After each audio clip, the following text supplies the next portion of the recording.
Welcome to Work Life Cyber. Today, I am going to talk to you about an interview I had with a company called Kemet, Kemet, a while back. That for a position of risk analyst, I am going to go through the questions, and I'll try as much as possible to give you the answers I gave. So don't focus so much on the answers I gave, but this is for you to know the kind of questions they asked, and you can use that to prepare if you have an interview. Sorry, I had it opened and now I can't find it. I'll be looking at my book. I did the first round of interview, which they basically, it was the recruiter, the company's recruiter, that called me and said that they saw my resume, they liked it, and they wanted to get to know me and see if they can move forward with me. So she basically talked about the company and talked about the position and why they needed someone. And I promise you, I thought I applied to a 100% remote. At that time, I couldn't do in person, and all they were offering was in person. I still didn't know until they gave me an offer letter, and in the offer letter, I saw that it was in person. I just couldn't do it, so I had to painfully decline.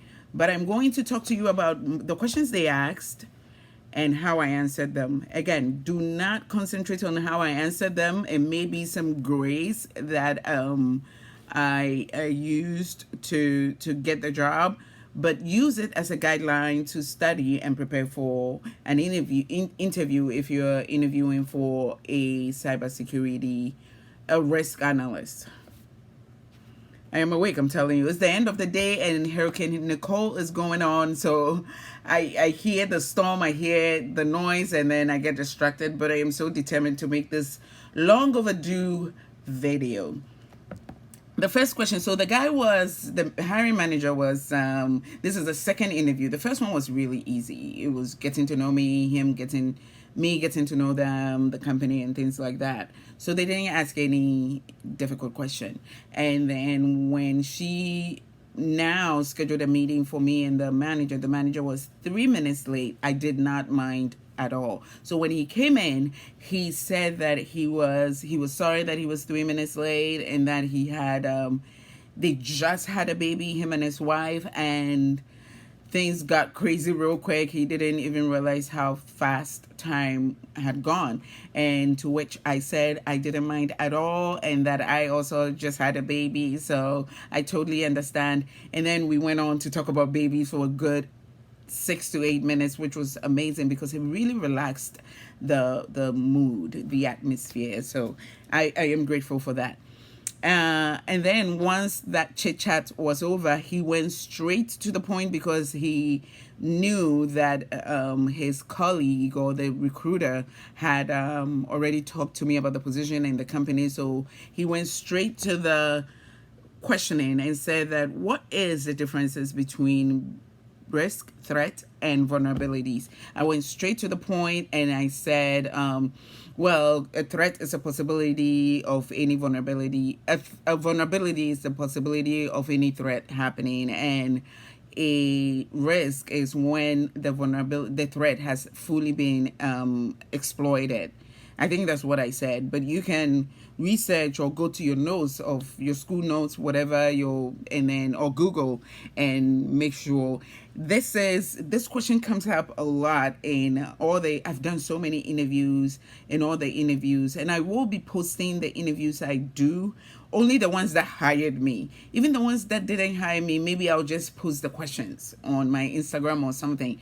But the ones that hired me, I'm going to post them and how I answered them. So this is what I said for it. I wrote them all down. I write everything down right after the interview so that I can go back and practice for other interviews if I need them.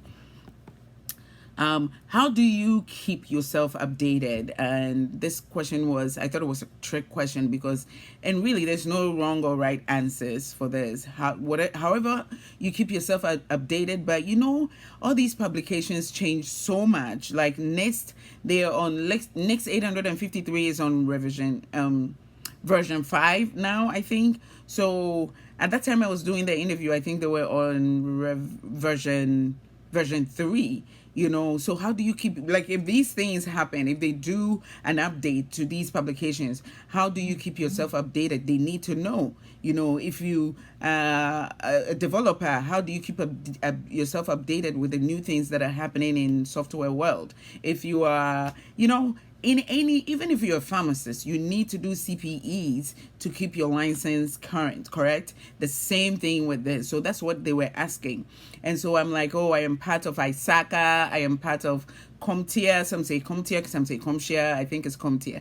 I am part of CompTIA, I'm part of ISC2, and I get a lot of newsletters. I am subscribed to many cybersecurity podcasts. And before you say things like this, you should give examples. And I gave examples of some of the people I listen to on YouTube, like Professor Mesa.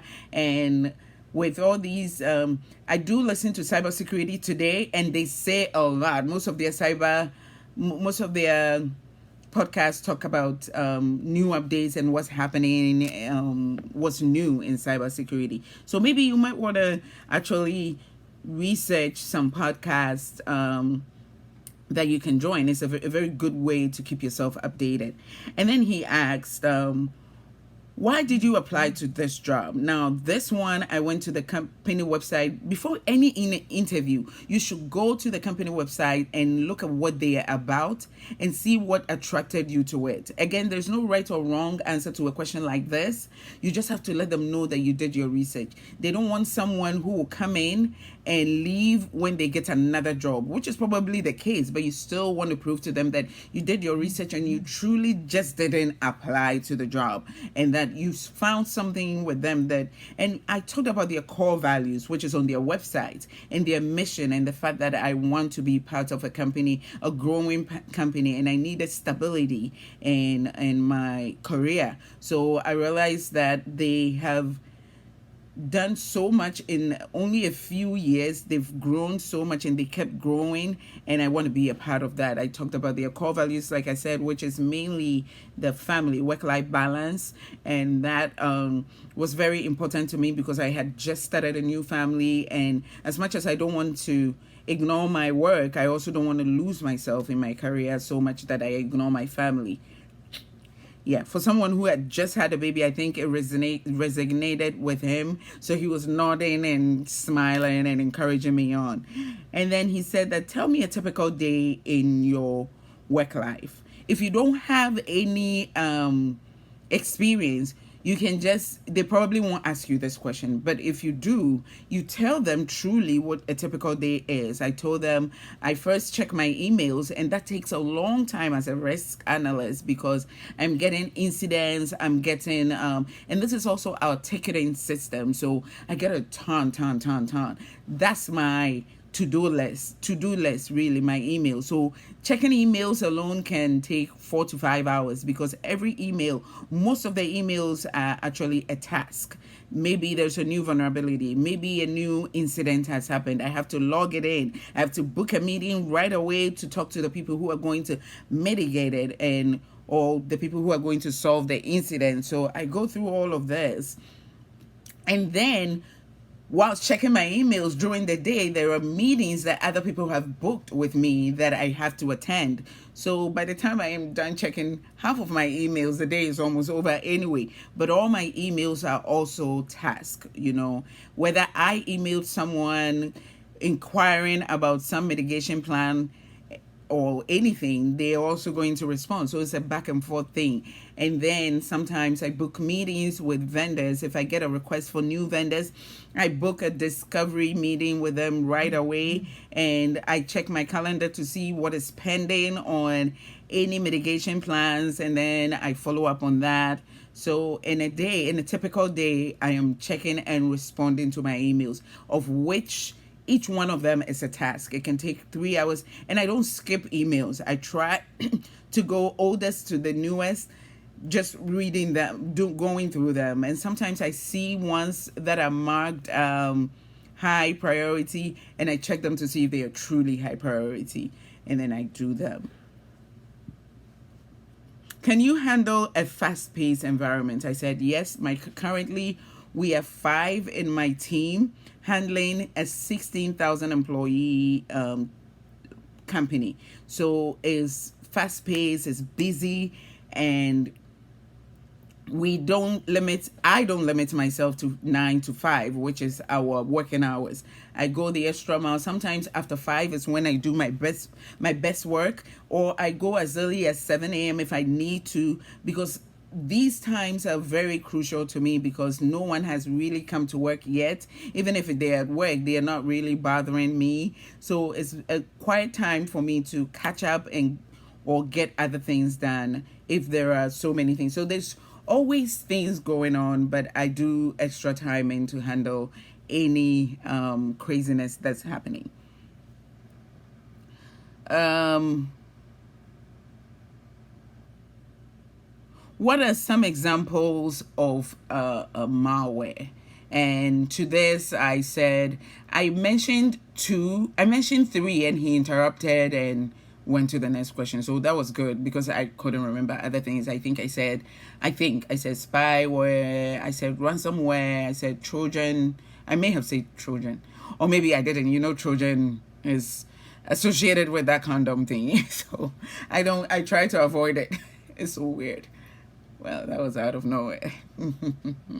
Anyway, and then I didn't elaborate on these things. I just mentioned them. But whilst I was deliberating on how I did, I told you, every time I finish an interview, I sit down, I read all the questions down, and I try to answer them. I see how I did, trying to gauge whether they will call me back or not. And I think when you're answering something like this, you can just say ransomware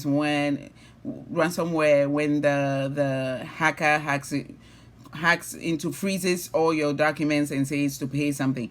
Or maybe you should just list them in case he tells you to talk about ransomware. Then you can talk about ransomware, or talk about any one of them. Then you can talk about any one of them.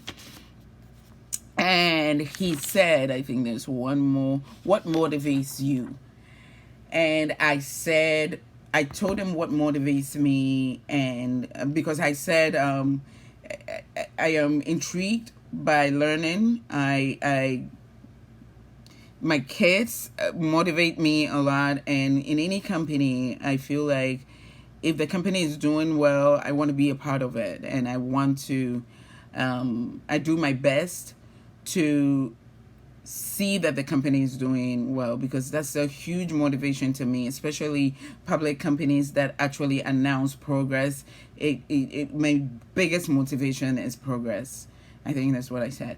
And then he said, why did I apply to, what is a typical, like, what am I looking for in a company? It's different from why did I apply to their company, because I did ask. I'm like, is this the same? I think we have already answered. And he's like, no, but what attracted in that company? What am I looking for a perfect team? Like, and I said longevity, straight up. That's what I say to anyone that asks me what I'm looking for in a perfect team. Longevity. I don't like the idea of looking for a job. I don't like the idea of not knowing where your next income is coming from. So I prefer a company that's stable, a team that I can stay with for a long time. So it's truly longevity. And I think Kemet is doing wonderful things. It's going to go is here to stay, and I want to be a part of it. So this encouraged him. I think he loved it. And then he's like, okay, well, time is fast spent. He's sorry again for going over the time, and also using half of the time to talk about his baby, of which in my head I'm like, well, thank God for babies. But they did call me and gave me an offer letter, but whilst I was reading the offer letter, it was an in-person position, and I had to decline. At that point, my baby was too new. My husband's job was very demanding, so he couldn't stay. Now I can do it, and I can work in person, but at that time I just couldn't. So like I said, I painfully decline. So let me know what you think. Please comment below and let me know some of the questions you've been asked, and then we can all figure out how to answer them and we can add them to our repertoire.